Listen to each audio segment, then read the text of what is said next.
Hiya Monstaz and welcome! Now, I have 10 Let's Not Meet stories to share with you guys, and, well, let's get on to the storytelling. So, without further ado, let the stories begin.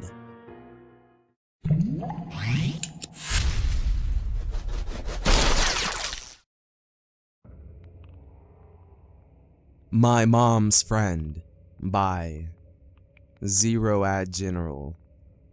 This story takes place throughout the entire year of 2010, which was my senior year of high school. This is a story also told in the perspective of a male. Anyways, let's get on to the story.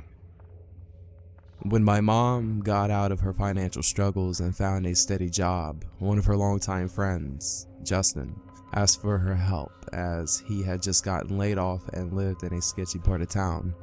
My mother was friendly and didn't mind company since she had been single ever since I was born.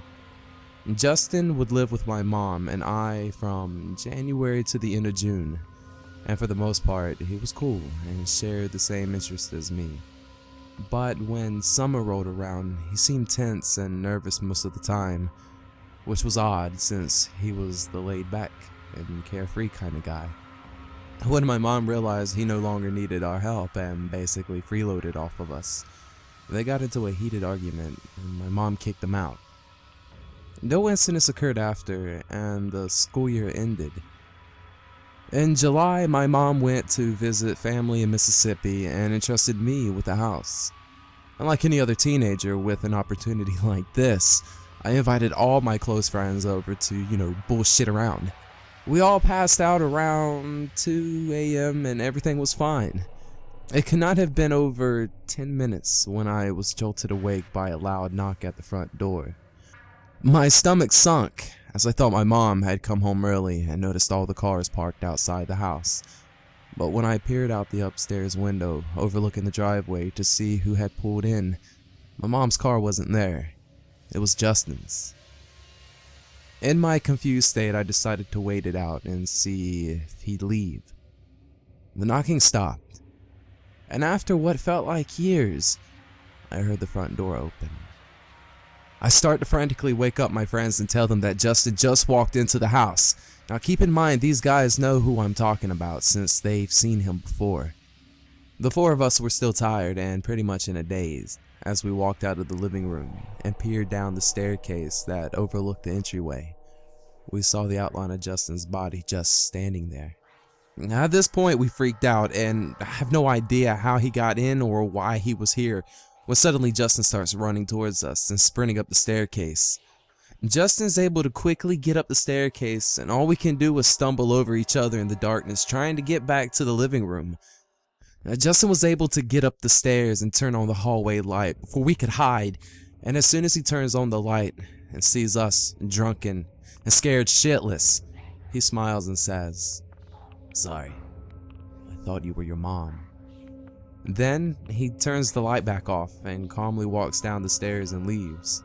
When my mom got back from her short trip, I told my friends not to mention the incident to her in the future unless something else happens with Justin.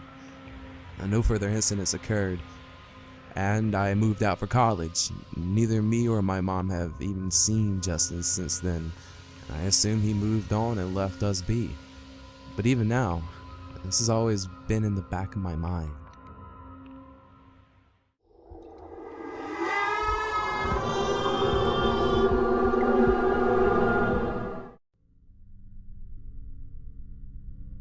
Let Me Out of the Car by You Clever Girl. On a dark, cold night in the late 70s, my dad's truck broke down about an hour from home. He started walking and put his thumb out for hitching a ride and was soon picked up by a middle-aged man in a brown sedan. My dad gets into the car. "Thanks, man. I appreciate the lift." The driver doesn't respond. "I'm trying to get further north. Where are you heading?" The driver again doesn't respond and begins to drive. Without even a look, the driver locks the doors and puts his hand on my dad's upper thigh and squeezes. My dad was 24, 25 years old. He worked in construction, specifically drywall. He wasn't a tall man, but was barrel-chested, stocky. My dad turns and faces him. "Look, man, I'm not into that. I just need a ride." The driver doesn't move his hand. After 10 seconds of silence, "Look, man, let me out of the car." The driver doesn't respond. Doesn't even look at him. My dad grabs the man's hand and peels it off his thigh. "Look, dude, let me out of the car, motherfucker. I will kick your fucking ass. Let me out now." My dad was ready to strike. Without a word, again without even looking at him, the driver pulls over, unlocks the door. My dad jumps out. The driver peels off. And my dad eventually arrives home and tells everyone what happened. And the family doesn't believe him. Now, a few years later, he's dating my mom. They're watching the news, which is covering the arrest of a serial killer, John Wayne Gacy. My mom said my dad went pale. My dad jumped out of his chair, shaking violently, and started screaming and pointing at the TV. That's him! That's the guy who picked me up!" My mom says she believed him immediately. My dad wasn't much of a liar or a prankster. He was pretty blunt about things. He was a rather quiet man and didn't crave attention. I was so intrigued by this incident that in the late 90s I read a few books on Gacy, including one written based on his interviews. And Gacy picked up countless hitchhikers over a multi-year period in the 70s. Sometimes he would pick up hitchhikers and take them wherever they wanted to go, without incident. Now the timeline, details, geography, MO were all consistent. My theory is that Gacy picked my dad up thinking he was younger than he was and then tested out my dad's reaction. My dad was a bit older than Gacy's target age of 18, 20. When my dad fought back aggressively, and immediately, Gacy figured he wasn't worth the trouble and possibly also realized that my dad was not as young as he looked. Now, a few years ago, my husband and I were at an event, and we started chit-chatting with a couple seated at our table. For some unremembered reason, I told this story. The female half of the couple turned white and stared at me, mouth wide open. She said that her uncle has had an almost identical Gacy encounter. I'm just so sad for those who were unable to escape.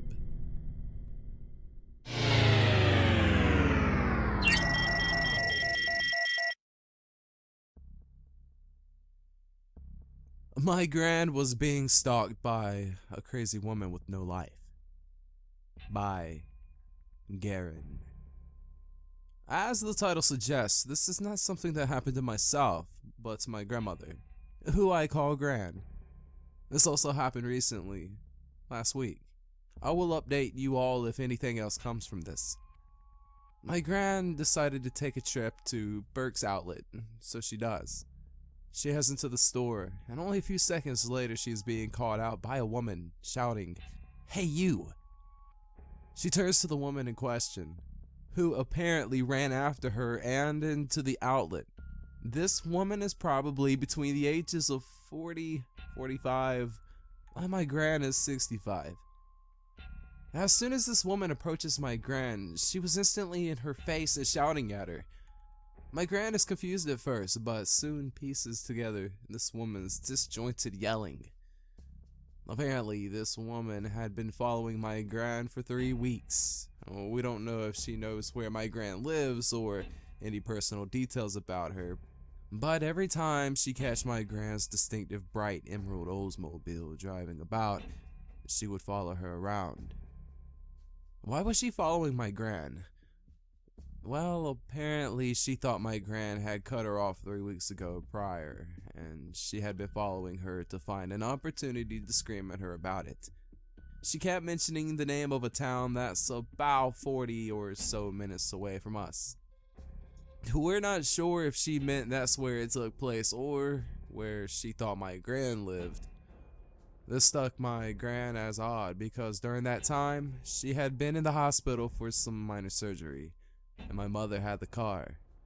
My mother had no reason to go into this town and hadn't been there. Anyways, My gran told her that she didn't believe it to be true for these reasons, but apologized if she accidentally cut her off. The woman continues to yell at my gran, telling her it had to be her because of the car. Now, Oldsmobiles are uncommon nowadays, but it's not impossible to find them anymore. Now, at this point, the woman was starting to gather attention from nearby shoppers and clerks due to her scene. My gran, the badass, told her simply this was the only apology she was to be getting, and that she better be on her way. If she came into Burke's to shop, then she suggested she do so and leave her the hell alone. The woman persisted, to what reason we're still unsure, and tried to block off my gran when she tried to walk away. My gran warned her to get out of her face and asked the woman if she knew what the term stalking meant. She told the woman in no certain terms that she honestly felt sorry for her if this hurt her so badly, and that she felt the need to stalk her for 3 weeks. She must really have no life. 2 more times my gran had warned her to get out of her face, and my gran was getting very close to getting into a fist fight with this woman. She started to look around, and my gran felt that the woman realized she was about to ask someone to call the police. That's when the woman finally left her and walked deeper into the store. A few moments later, she hurried out with apparently no intention to shop. My gran sort of laughed an embarrassed laugh and told the woman at the front desk that she was gonna just chill out around here for a bit because she didn't want to go outside and risk further confrontation. When she finally left, the woman was gone, and there seemed to be no sign of her doing anything to her car. That was good. And she strolled around for a bit to see if anyone was following her before finally driving home. Crazy ass bitch who felt the need to stalk a 65-year-old woman for 3 weeks under the assumption that she cut you off. I hope my gran does not meet you again. You might not like the outcome.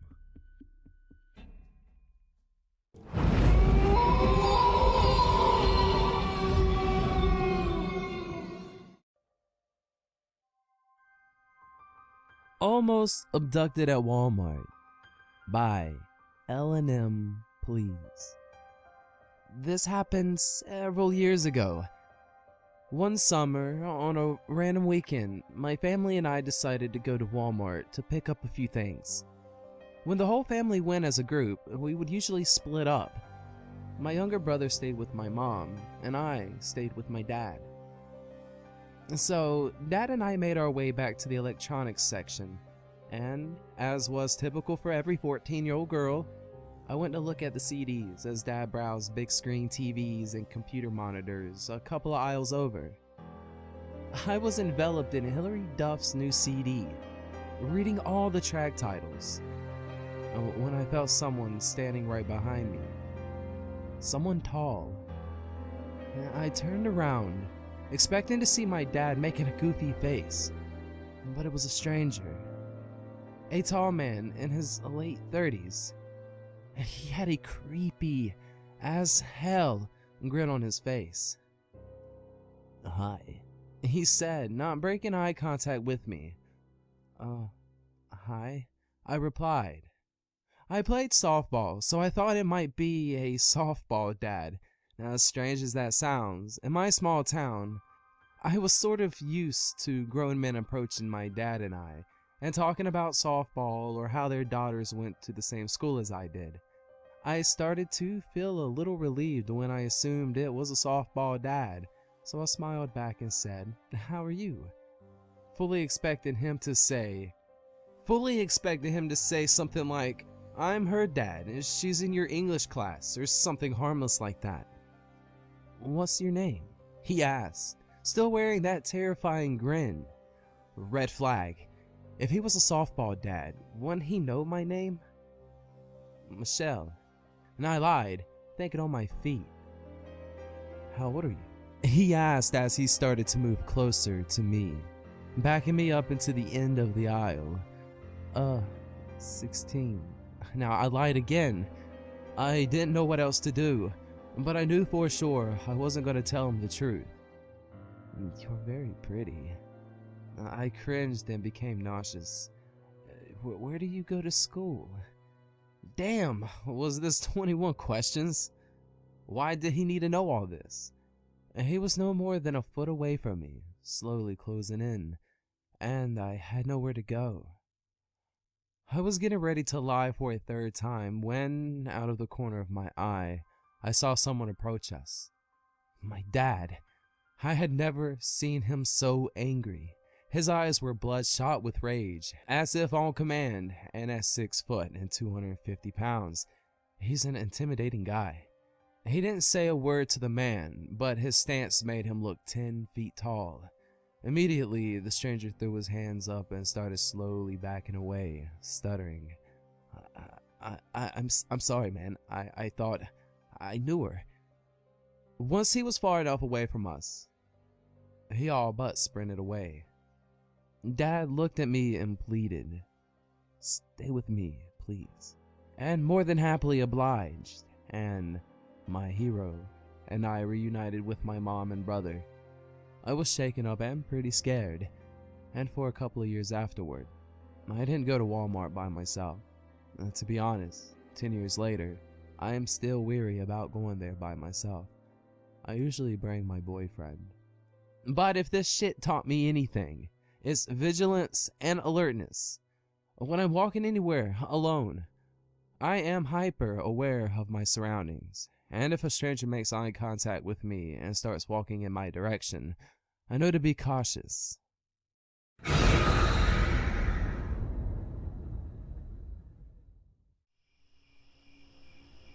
Under the Bridge by Piercy.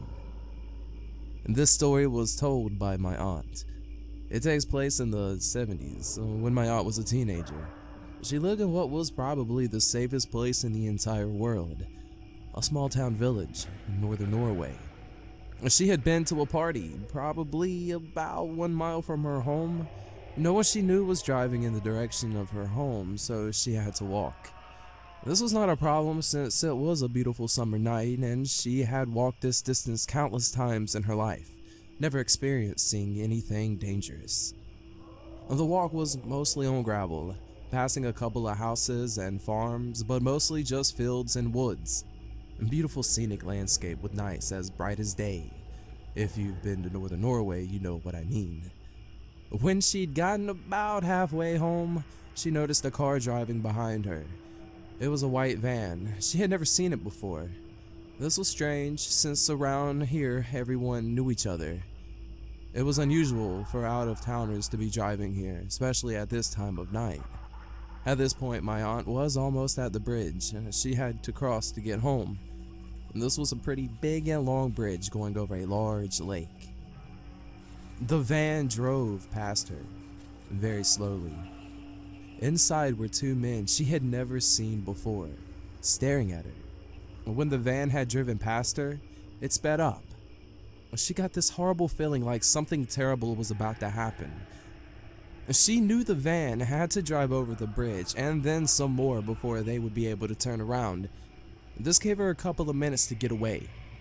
She considered running into the woods, but she knew she had to get back here anyway to cross the bridge. She decided that hiding under the bridge would be best. From afar, it looked like there was no space between the bridge and the water, but she had been playing there as a kid, and she knew if she went under the bridge, there was a little space you could sit in without getting wet. As soon as she got under the bridge, she heard the van return. It stopped right over her, and the 2 men got out. "I saw a girl. She was right here, man. Where is she now?" One of the men said. She probably ran into the woods. We won't find her." The other man replied. They both got back in the van and drove off. My aunt sat under the bridge for about 30 minutes, scared the 2 men would come back. Then she heard another car approaching. This time, thank God, the sound was familiar and she recognized the car belonging to her neighbor. He drove her home. She told him she had had way too much to drink and had fallen asleep by the bridge, not mentioning the van or the men.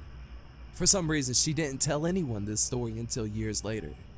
Maybe she was afraid her strict father wouldn't let her go out anymore to parties and such. I live in a town not far from where this happened, and still I go back to my aunt's and mother's childhood home from time to time. Every time I go over this bridge, I get the chills.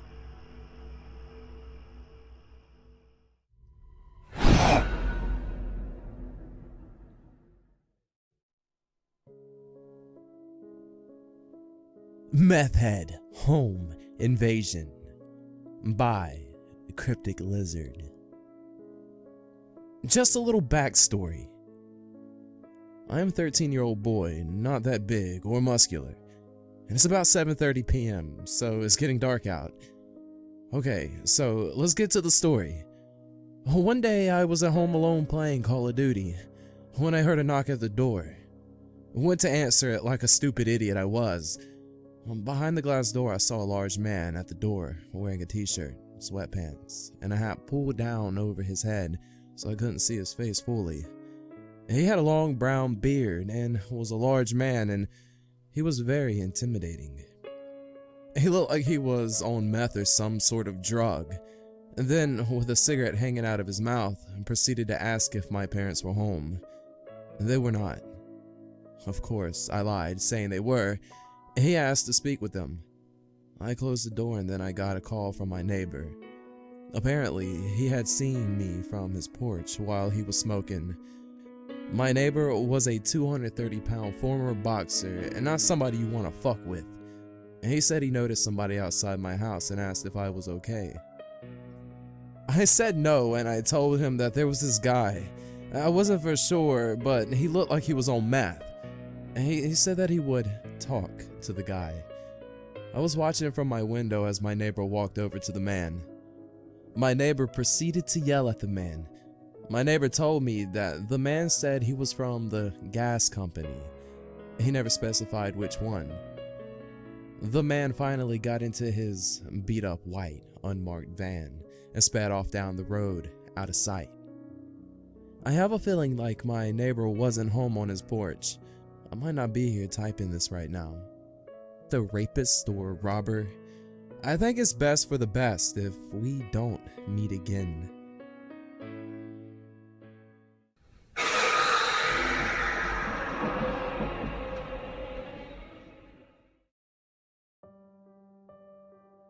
The Guys in the Bushes by Dieselator. I used to go running at night on the track at the high school across the street from my house. One warm summer night around 12:30, I'm walking down one of the outside hallways in the school building to get to the track.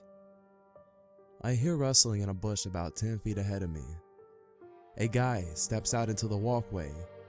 He's in his 30s, skinny, with a non-ironic, non-hipster beard. He asked me in a matter-of-fact voice if I happened to have a spare tire. I said no. I see two other guys of the same age standing inside the large bush he came out of. They're fully dressed, and they're not drinking or smoking pot or doing anything else in there. They're just standing there. The guys are deep inside the school property, far from any road. They don't have tools or other things that guys who were trying to fix a flat tire would typically have. There were no backpacks or bags or anything else in there with them, not that I can see. All three of them seem genuinely friendly. They're not aggressive or threatening toward me in any way. They're absolutely not drunk or high or crazy. They look like decent guys. A little rough around the edges, maybe, but basically they're okay. They might be roofers or construction workers or work for a tree service. The guy who asked me if I had a spare tire says politely, "Okay, well, thanks anyway," and walks back into the bush. Now, I did my run and I went back home the same way I came. The guys were gone. I never saw them again. And that's it.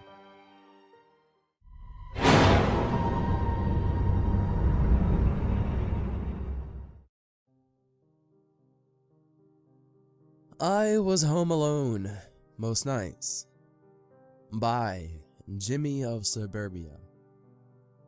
So, I grew up in Las Vegas. I had moved there when I was in 2nd grade. I was around 7 or so. My mom was working at some sort of motorcycle repair shop in Arizona that just wasn't paying the bills at all. She jumped on the first offer of a new job, of course. Fast forward about 5 years. I'm in the middle of school now. My brother and I were almost exactly 2 years apart. I was about 2 turned 12, so he was 10 at the time. My mother, being quite low on the seniority list, was forced to work late nights. That left me and my brother home alone after school more often than not. Our nights were usually pretty uneventful, usually consisted of us avoiding whatever homework was assigned, warming up leftovers in the microwave, and watching whatever sparked our interest on TV, which was usually either WWE wrestling or some kind of cartoon. We usually ended up in the bed before our mom got home, but occasionally we'd wait up for her. Well, one night, or I suppose one afternoon, considering it was still broad daylight, everything was pretty normal. My brother sat on the living room floor, engulfed in whatever was on TV, and I was using my mom's desktop computer, feeding my virtual pets. Then there was a rather aggressive knock at the door, which was very odd. I was sort of an outcast child. I didn't really have too many friends, nor did my brother. Even then, we lived in what you would consider a senior living community. My mother was the youngest adult there. She was around her mid-30s. My brother, being too short to reach the peephole, doesn't move. Well, only slightly. Just to look at me. I get up from the computer chair and make my way to the front door to glance out the peephole. I see a man in a black ski mask staring back at me through the peephole. It definitely didn't seem real. It sort of seemed like something from a cliche movie, as if he was dressed to rob a bank. I was immediately scared shitless, and I obviously didn't bother asking who it was. I silently stepped away, shut off the TV, grabbed my brother and our small black Pomeranian, and ran towards my bedroom. Once we were safely hidden in my closet, I informed him of what I saw outside. I slid the tiny flip phone our mom left us for emergencies from my pocket and dialed 911. I whispered to the operator the entirety of the call, as I didn't think the man had left, considering the knocks persisted after we left the living room. Yet somehow she understood me and sent an officer over. Immediately after the call ended with the operator, I dialed for our mother. I explained everything to her. She ended up leaving work early and ended up home around the same time the police had. I'm not quite sure what deterred him of pursuing further, but of course, the man was gone by the time they both arrived. The officer was clearly not taking any of it seriously, most likely thinking these 2 young boys were just paranoid from staying home alone. It was probably some young man playing a joke on a friend of his. That was his explanation. However, like I stated previously, we lived in a senior living community. Who could he possibly be playing a joke on? His dear grandmother? He then gave my brother and I stickers, as if that would console our nerves after seeing some masked madman pounding on our door. Fortunately, I never saw the stranger after that. After that experience, my house, however, had been broken into, as well as the car 3 times. Thankfully, none of us were present when any of this took place, since my family and I moved out of state and installed a security system. Nevertheless, creepy ski mask man, let's not meet.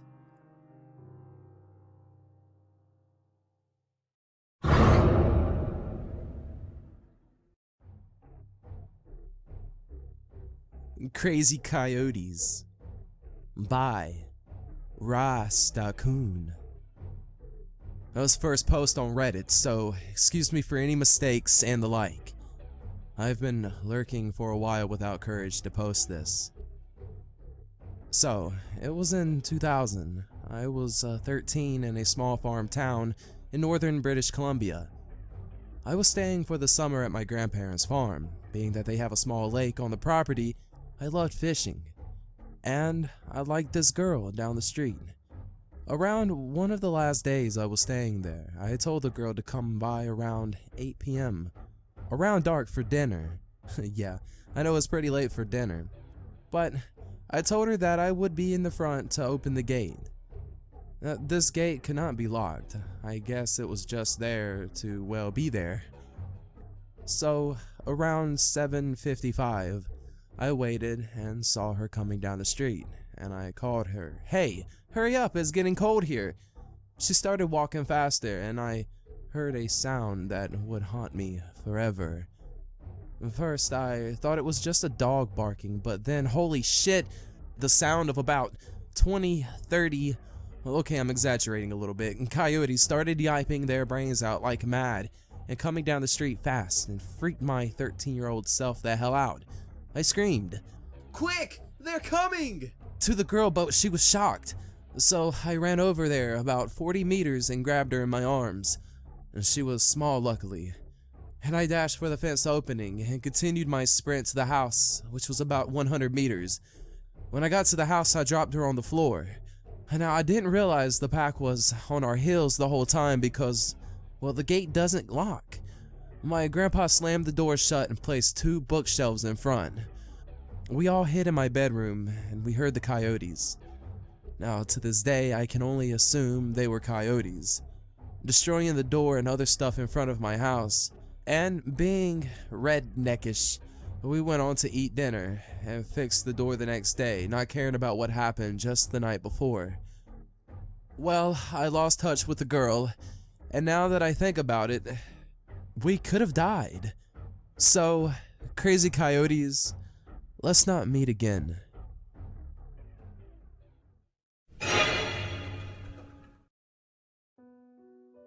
The Birdman by BananaFace117. So, I've been looking at some of the stories of strange people, and I remembered a strange encounter I had a few years ago. Here's some backstory. My family has been going to a ski resort in Vermont for about 5 years during Christmas break, and this happened during our 3rd year. So, here it is.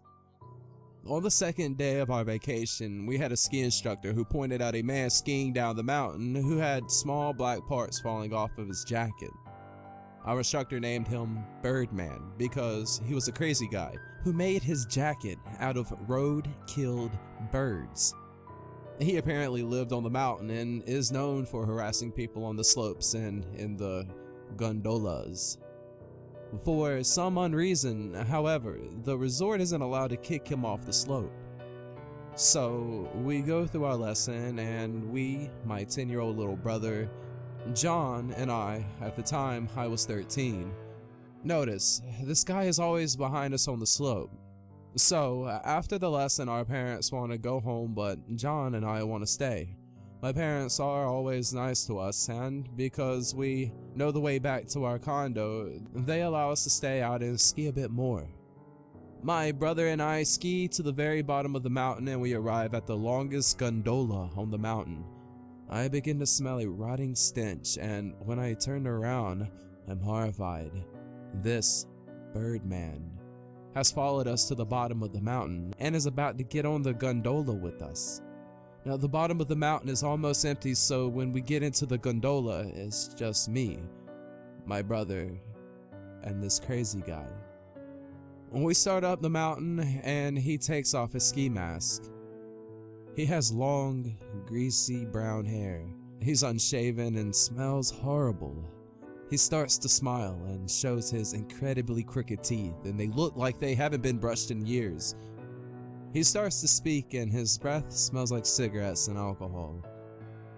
He asks us where our parents were and if we want to ski with him. I immediately tense up because I know that we were alone with a random, creepy guy, and we'll be about 10 minutes before we get to the mid-station. He then looks at my brother, smiles, and tries to grab his ski poles. I instantly put my hand out to block his attempt to grab my brother, and he swats my arm away. I look up and see that we are approaching the mid station, and I get ready to get off because I know that there's a double chair and we can get away. We get off the gondola quickly, and I notice he is getting off too. My brother and I sprint, or at least waddle quickly in winter gear and ski boots, into the double chair. We hop on and we see him get on 3 chairs back. It's a long chair ride, and I'm trying to comfort my brother because he is scared and crying. When we reach the top, we race halfway down an easy open trail and hid behind a small access shed. I looked out to see the Birdman go flying down the hill looking for us. After waiting about 10 minutes, we ski to the bottom and take a shuttle bus back to our condo. In hindsight, I should have reported this to someone, but I was too scared at the time. We have continued to come here every year since, and no sign of the Birdman, but I am always on the lookout. So listen here, psycho, who tried to lure my younger brother and I, and who wears dead birds for a jacket, let's not meet again.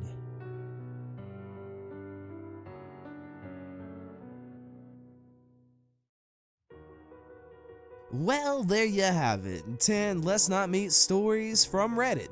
The links to these stories will be in the description. I really hope you guys enjoyed this. Be sure to leave comments below, hit that like button, and subscribe. It really does help out. So, monsters, until next time.